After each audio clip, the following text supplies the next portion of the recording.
जी, नमस्कार। इस online platform पे आप सारे लोगों का स्वागत करता हूँ। उम्मीद करता हूँ सारे लोग मस्त होंगे, स्वस्थ होंगे। और मेरे भाई लास्ट वीडियो आपने देखा होगा जिसमें हमने डिस्कस किया था Turkish invasion in India, Bharat में तुर्कों का आक्रमण, और जिसमें मैंने गजनवी के शासनकाल के बारे में बताया था और गजनवी के शासनकाल में क्या क्या घटनाएं घटी थी उसके बारे में हमने जानकारी प्राप्त की थी, या उस समय भारत की स्थिति क्या थी, राजनीतिक दशा से, सामाजिक दशा से और आर्थिक दशा से, धार्मिक दशा से हमारे भारत में क्या चल रहा था। वो सारी की सारी बातें हमने डिस्कस करती की थी। तो उम्मीद करता हूँ बातें आपको समझ में आई होंगी। आज इससे आगे की हम बातों को डिस्कस करेंगे इसमें, और आज हम पढ़ेंगे कि महमूद गजनवी ने भारत में कितने आक्रमण किए और वो सारे के सारे इंपॉर्टेंट आक्रमण कहाँ कहाँ पे किए। तो उम्मीद करता हूँ मेरी वीडियो आपको पसंद आ रही होगी। तो आइए कंटिन्यू करते हैं। लास्ट क्लास में हमने बात किया था मेरे भाई कि महमूद गजनवी जो 1000 से 1027 तक भारत में 17 बार आक्रमण किया था, इतिहासकार हेनरी इलियट के अनुसार। और सबसे पहला आक्रमण माना जाता है 1000 में इसने प्रथम आक्रमण किया था। It was the first attack on 1000। प्रथम आक्रमण इसने 1000 एडी में किया था ऑन पेशावर। कहाँ पे? It was the first attack in 1000 AD इन पेशावर। इसने अपना पहला आक्रमण 1000 में किया था। और किस पे? पेशावर पर। और उस समय हम सब जानते हैं कि भारत में एक डायनेस्टी चला करती थी, हिंदू शाही वंश, और इस हिंदू शाही वंश का शासक था राजा जयपाल। राजा जयपाल, ठीक है, जिसकी राजधानी आपको पता ही है। इस वंश की राजधानी वह हिंद या उद्भांडपुर हुआ करती थी। लेकिन मेरे दोस्तों, मेरे भाई, ऐसा कहा जाता है कि इस अटैक के दौरान, या जो प्रथम आक्रमण इसने 1000 में किया था, इस आक्रमण के दौरान हिंदुशाही वंश के शासक राजा जयपाल ने महमूद गजनवी को पराजित किया, क्योंकि इनकी सेना महमूद गजनवी की सेना से मोर देन पावरफुल हुआ करती थी। लेकिन इस आक्रमण को सत्य नहीं बताया गया है। एक इतिहासकार थे सर बुल्जले हैग,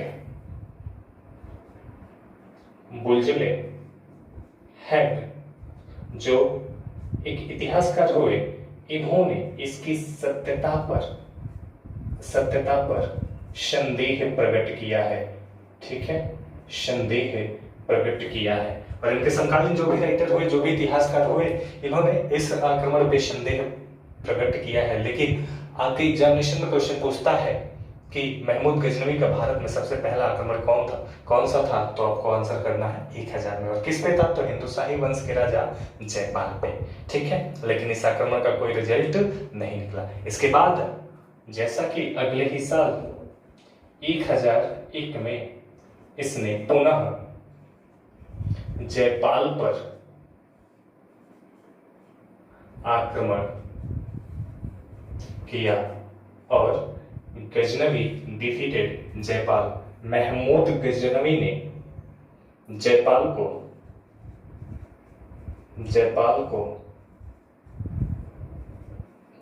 पराजित किया।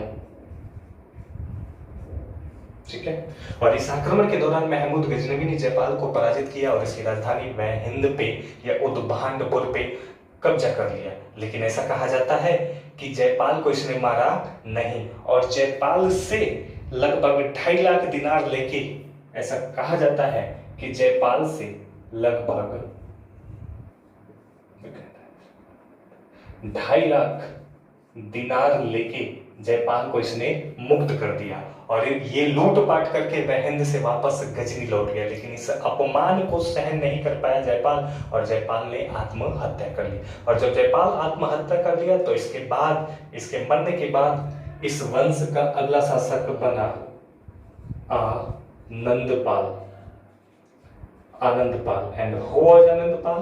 तो son of Jaipal. Yes, Jaipal का बेटा हुआ करता था आनंदपाल, और जैसे ही जयपाल की मृत्यु हुई आनंदपाल गद्दी पर बैठा।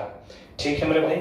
उसके बाद हम सब जानते हैं कि इसने 1005 में पुनः 1005 में इसने पुनः आक्रमण किया, और इसने 1005 में कक्ष के बहेरा पर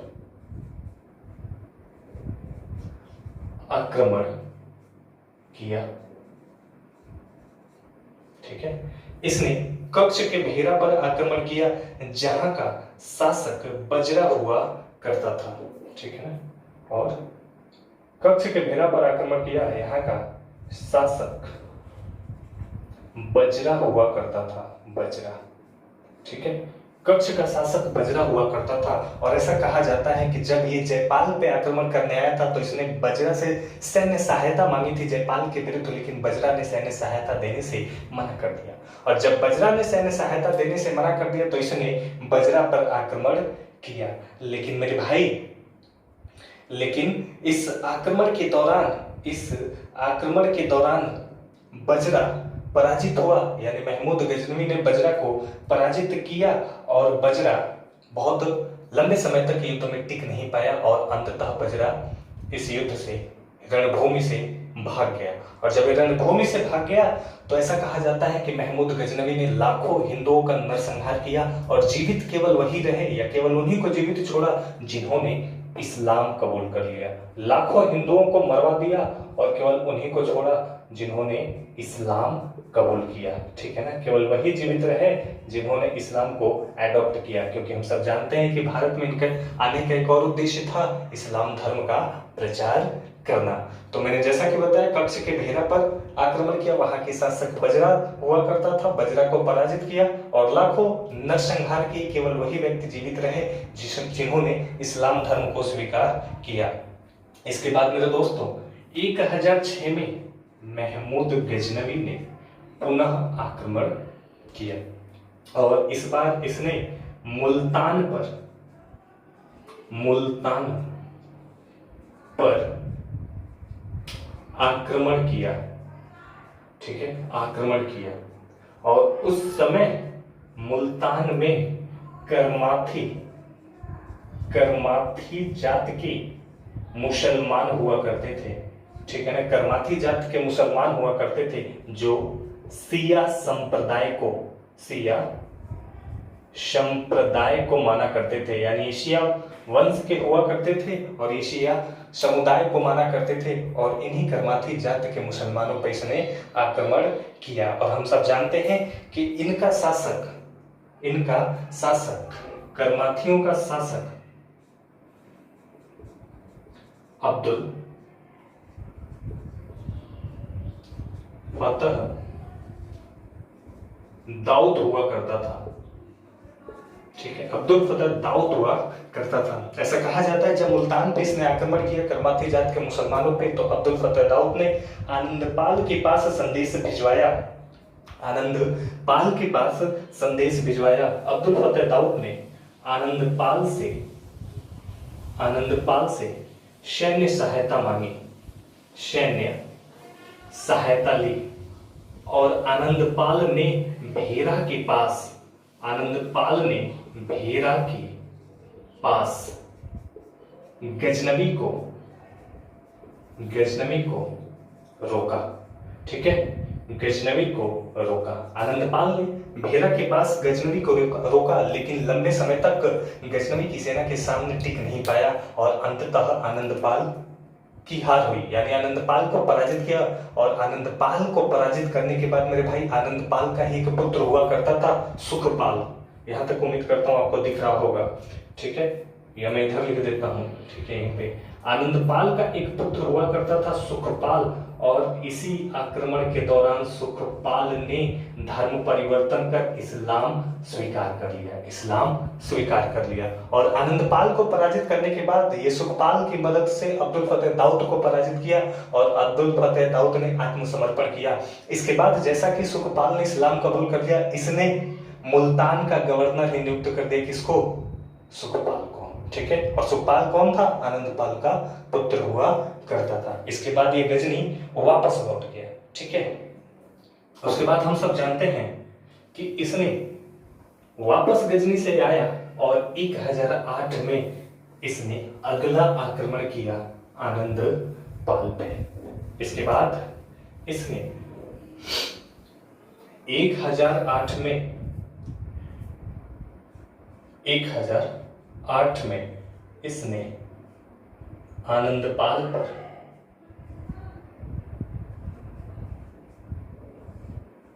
आक्रमण किया,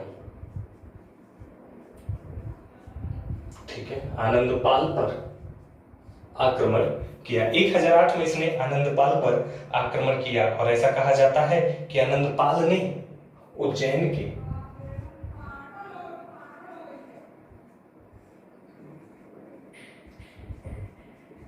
परमार वंश, ठीक है ना, आनंदपाल ने उज्जैन के परमार वंश और ग्वालियर के कछवाहा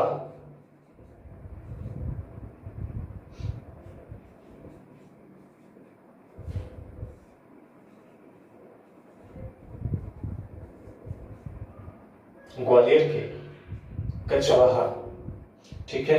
इसके अलावा कालिंचर के कालचुरी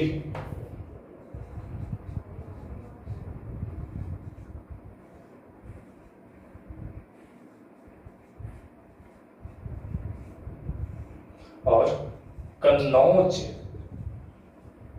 के राठौर,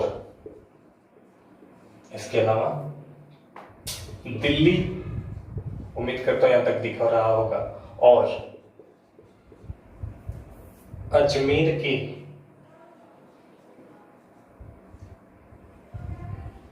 दिल्ली और अजमेर के चौहान वंश, और इसके अलावा पंजाब के खोखर जाटों का एक विशाल सैन्य समूह तैयार किया।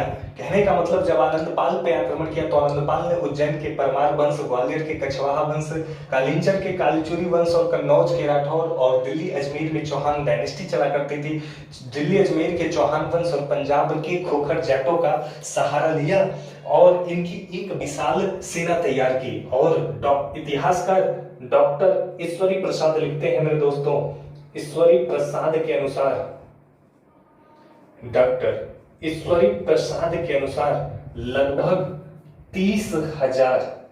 30,000 खोखरों ने इस युद्ध में भाग लिया। 30,000 खोखरों ने इस युद्ध में भाग लिया और गजनवी की सेना पे मानो चील के समान, बाज के समान टूट पड़े और भीषण नरसंहार किया। ऐसा कहा जाता है कि इतना ज्यादा नरसंहार खोखरों ने किया, नंगे सिर नंगे पांव रणभूमि में कूदे और गजनवी की सेना को काटना शुरू कर दिया, गाजर मूली की तरह काट डाला।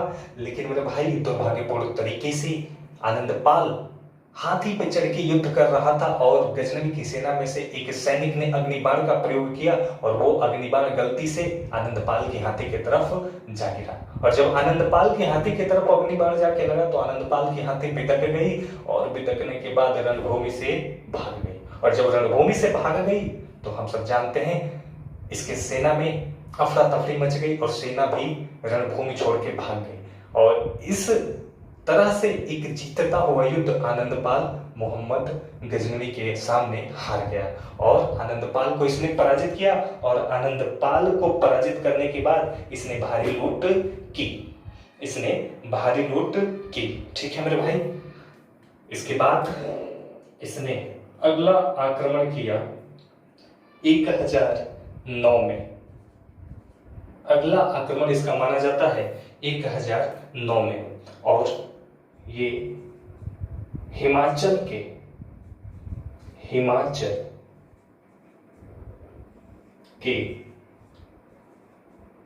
कांगड़ा में स्थित नगर कोट किला पर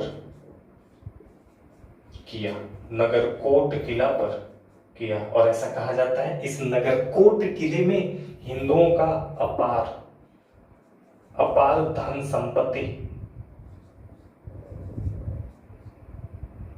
संपत्ति रखा था। यानी उस समय ये नगरकोट का किला हिंदुओं के लिए बैंक आरबीआई हुआ करता था, जहां पे अपार धन संपत्ति रखा पड़ा था। और इसने नगरकोट के किले पर आक्रमण किया। और ऐसा कहा जाता है कि गजनवी की सेना ने नगरकोट के किले को चारों तरफ से घेर दिया और हिंदू शासकों ने नगरकोट के दरवाजे को खोल दिया। और जैसे बाज के पास सामने कबूतर और बिजली के सामने वर्षा भूमि पे गिर जाती है, मैंने कहा जैसे बाज के सामने कबूतर और बिजली के सामने वर्षा भूमि पे गिर जाती है, वैसे हिंदू भी इसके सामने भूमि पर लेट गए और भीषण नरसंहार हुआ इस नगरकोट किले में। भीषण नरसंहार हुआ और भीषण नरसंहार करने के बाद इसने नगरकोट को पूरी तरीके से लूटा। ऐसा इतिहासकारों का मत है, या इतिहासकार फरिश्ता कहते हैं कि लगभग फरिश्ता के अनुसार, इतिहासकार फरिश्ता के अनुसार लगभग इसने 700 मन चांदी और 200 मन के आसपास सोना लूटा। और इसके अलावा हीरे जवाहरात अपार मात्रा में लूटे, हीरे जवाहरात अपार मात्रा में लूटे। और यही वो लूट है जिसके कारण महमूद गजनवी की तृष्णा बढ़ गई। और इसी लूट के कारण वो बार बार भारत में लूट के प्रयास से आक्रमण किया। तो इसने नगरकोट को लूटा और नगरकोट को लूटने के बाद इसने वहिंद पर 1013 में यह वहिंद पर आक्रमण किया। क्योंकि हम सब जानते हैं कि जो वहिंद का शासक था आनंदपाल था, अभी आनंदपाल जीवित था और आनंदपाल बार बार इसके रास्ते में कांटा बना पड़ा था। और आनंदपाल को ही रास्ते से हटाने के लिए इसने वहिंद पे आक्रमण किया और इसने आनंदपाल को पराजित किया। ऐसा कहा जाता है आनंदपाल ने दृढ़ता पूर्वक इसका सामना किया, लेकिन लंबे समय तक आनंदपाल टिक नहीं पाया। और जब आनंदपाल युद्ध में हार गया तो आनंदपाल साल्ट रेंज यानी नमक की पहाड़ियों में चला गया। और आनंदपाल के जाने के बाद इसका पुत्र त्रिलोचन पाल, आनंदपाल का पुत्र हुआ करता था त्रिलोचन पाल, और त्रिलोचन पाल गद्दी पे बैठा। लेकिन इसने त्रिलोचन पाल को भी पराजित किया और त्रिलोचन पाल, ऐसा कहा जाता है, कश्मीर के राजा के शरण में गया और वहां से सैन्य सेना लेके दोनों एक साथ मिलकर युद्ध किए। लेकिन त्रिलोचन पाल भी पराजित हुआ और त्रिलोचन पाल पराजित होकर शिवालिक की पहाड़ियों में चला गया। और त्रिलोचन पाल के जाने के बाद इसका पुत्र हुआ करता था भीमपाल, जो इस वंश का अंतिम शासक बना। लेकिन 1026 के आसपास इसकी भी क्या हो गई, मृत्यु हो गई। 1026 के आसपास इसकी भी मृत्यु हो गई। He was died in 1026 AD। ठीक है, या 1026 में इसकी मृत्यु हुई और इसके मरने के बाद हिंदुशाही वंश का खात्मा हो गया और ऐसा कोई शासक नहीं बचा जो गजनवी को रोकने का प्रयास कर सके। तो उम्मीद करता हूं मेरे भाई इतनी बात आपको समझ में आई होगी। ठीक है, इसके बाद इसने अगला आक्रमण किया 1014 में।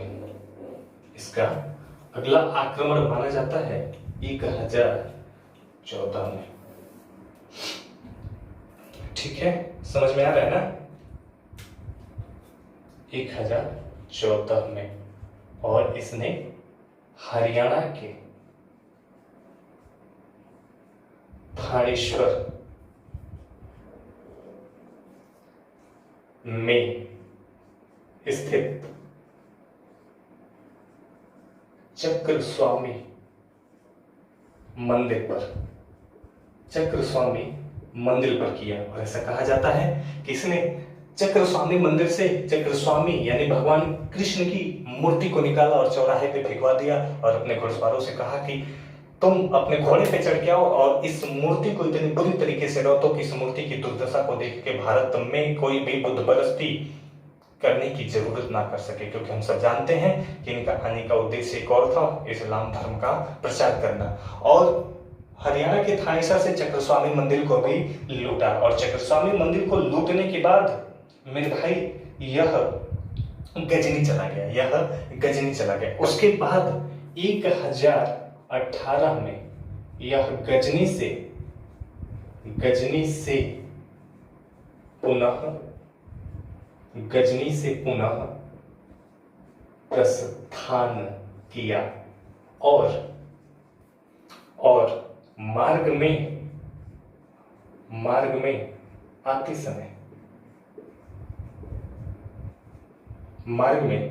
समय मथुरा, वृंदावन पर आक्रमण किया। ठीक है, और उस समय मथुरा एक तीर्थस्थल के समान माना जाता था, इसने मथुरा और वृंदावन में आक्रमण किया और यहाँ से इन मंदिरों को नष्ट कराया और मंदिरों को नष्ट करा के यहाँ से अपार धन संपत्ति लूटा।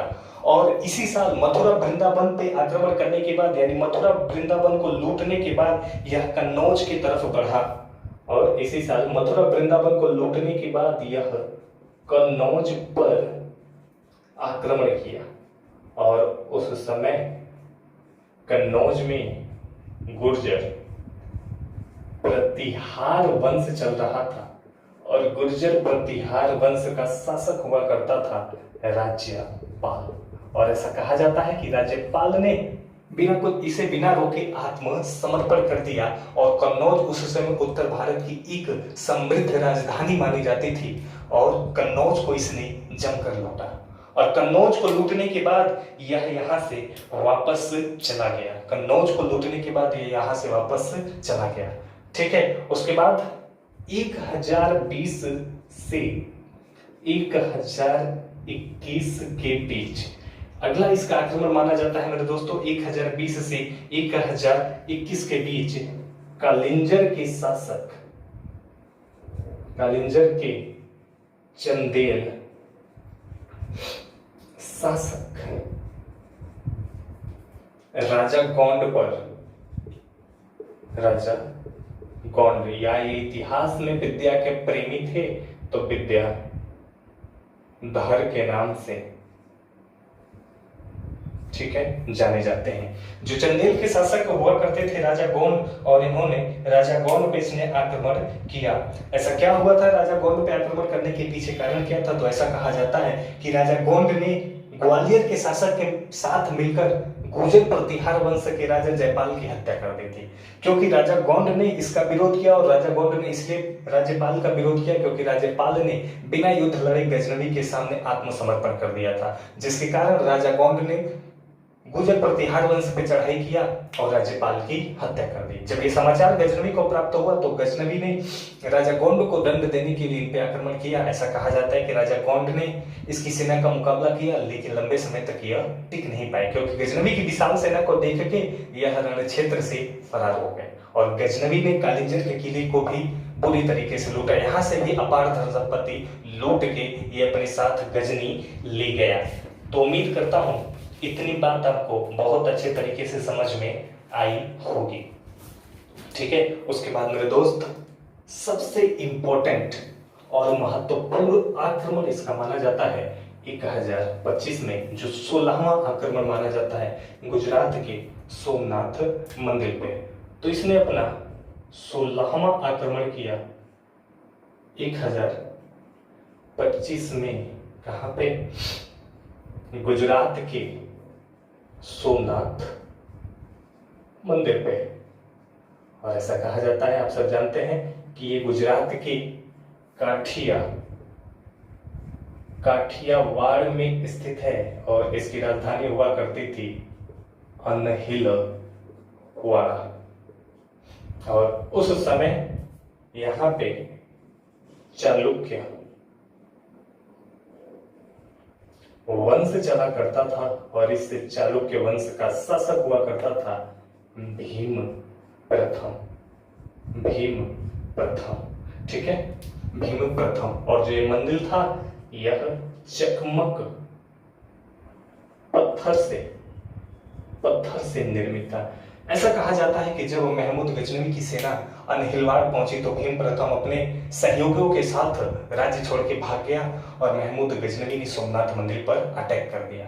हम सब जानते हैं चकमक पत्थर से निर्मित था सोमनाथ मंदिर और उसमें शंकर भगवान की सोने की मूर्ति थी और इस मंदिर का दरवाजा भी सोने का था और मूर्ति इस चकमक पत्थर के प्रभाव से हवा में झूल रही थी और इस दृश्य को देख के यह आश्चर्यचकित हुआ, लेकिन जब मंदिर को तोड़वाने लगा तो ये सारा का सारा राजा समझ गया। इसके बाद इसने मंदिर के अपार धन संपदा को लूटा और वहां पे लाखों लोगों का नरसंहार किया और लौट के यह गजनी की तरफ निकल गया। लेकिन जब ये गजनी जा रहा था तो रास्ते में जाटों ने इस पे आक्रमण कर दिया और लूट कर कुछ माल इससे वापस लूट लिए, जिसमें वो सोने का दरवाजा भी था। उसके बाद हम सब जानते हैं मेरे भाई कि ये गजनी तो कैसे भी अपना जान बचा के चला गया, लेकिन जाटों से अत्यधिक नाराज था महमूद गजनवी। इसी की वजह से इसने 1027 में अंतिम आक्रमण जाटों पे किया। लेकिन एक और बात जान ले कि इस मंदिर का पुनर्निर्माण परमार वंशीय शासक राजा भोज ने किया और इसके बाद हम सब जानते हैं कि इसका पुनर्निर्माण एक बार और इसका निर्माण हुआ था चालुक्य वंश के शासक भीम सेकेंड के द्वारा। इसके अलावा हम सब जानते हैं कि जो वर्तमान में है सोमनाथ मंदिर, 47 के बाद सरदार जब गृह मंत्री थे तो सरदार पटेल ने इसका क्या कराया, पुनर्निर्माण कराया। तो गजनवी के ध्वस्त करने के बाद राजा भोज भीम सेकंड ने इसका पुनर्निर्माण कराया। उसके बाद हम सब जानते हैं आजादी के बाद सरदार वल्लभ भाई पटेल ने इसका पुनर्निर्माण कराया। उसके बाद मेरे दोस्तों, जैसा कि मैंने बताया 1027 में इसने अंतिम आक्रमण जाटों पर किया, जाटों पर, ठीक है। और it was a last attack in India, या भारत में इसका अंतिम आक्रमण माना जाता है। और इसने सिंध के पास या पंजाब वाले क्षेत्र में जाटों को पराजित किया और जाटों को पराजित करके वो वापस गजनी लौट गया। ये पुनः आक्रमण करता, लेकिन इससे पहले गजनवी वॉज डेड। इसकी मृत्यु हो गई 1030 में और ऐसा कहा जाता है मलेरिया होने के कारण गजनवी की मृत्यु हो गई। तो ये पूरा का पूरा कहानी था महमूद गजनवी के बारे में। उम्मीद करता हूँ कि सारी बातें आपको समझ में आई होंगी। इसके बाद हम बात कर लेते हैं महमूद गजनवी के समकालीन लेखकों के बारे में, ठीक है। इसके समकालीन लेखकों के बारे में हम सब जानते हैं कि इसकी सेना के साथ भारत आने वाला राइटर हुआ अल बरूनी, जिसने किताब उल हिंद या इसे ही